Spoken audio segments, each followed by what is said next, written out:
बंगाल इस देश का हिस्सा है।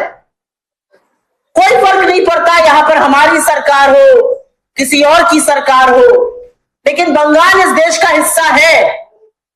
और अगर आपकी नीति, अगर आपके नियम, अगर आपकी लाभकारी योजनाएं बंगाल तक नहीं आ रही हैं, तो ये आपका सौतेला व्यवहार है।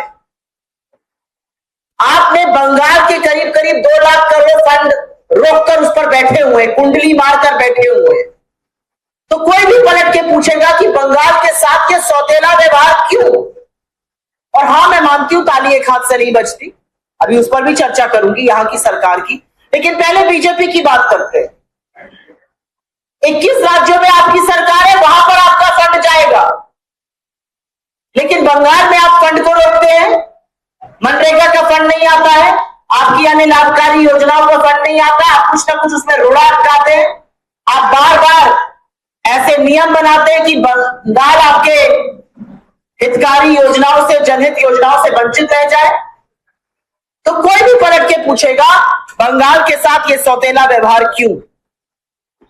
2 लाख करोड़ से ज्यादा बंगाल के फंड आप मारकर बैठे हुए। पूरी तरह से आपने बंगाल की उपेक्षा करी है। केंद्र सरकार में रहते हुए आपको सबको साथ लेके चलना था, लेकिन आपने बंगाल के साथ जानबूझकर सौतेला व्यवहार किया है। आपने बंगाल में बंगाल की संस्कृति को ही नहीं समझा। आपने यहां पर आकर बंगालियों के खिलाफ एक एंटी सेंटिमेंट पैदा करने की कोशिश की। आप दुनिया भर में जाकर घुसपैठियों का झुंझुना बजाते हैं।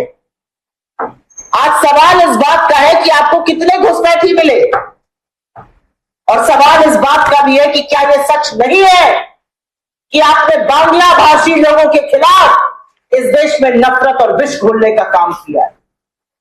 जो बांग्ला भाषी है उसको आपने बांग्लादेशी की कैटेगरी में खड़ा कर दिया।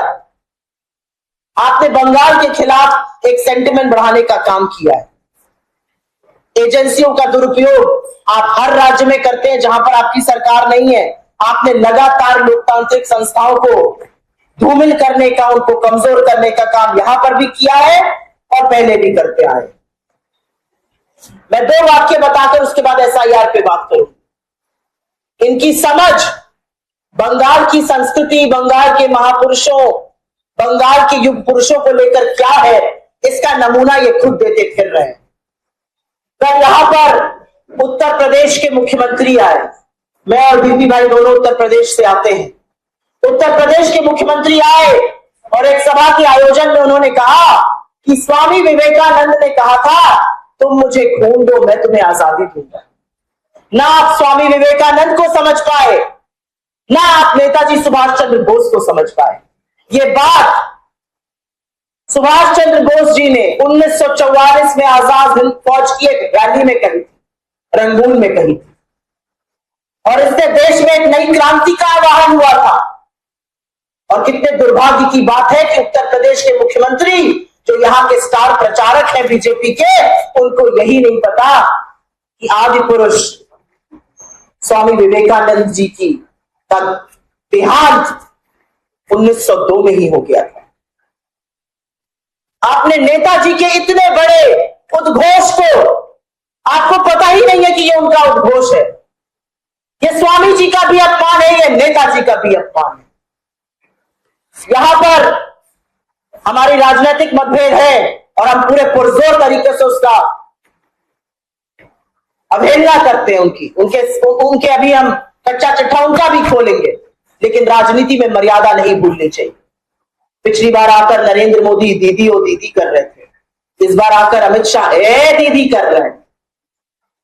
आप इस देश के गृह मंत्री हैं या इस देश के नंबर 1 गुंडे हैं? बंगाल मां को पूजता है, इस तरह का तिरस्कार बर्दाश्त नहीं करेगा।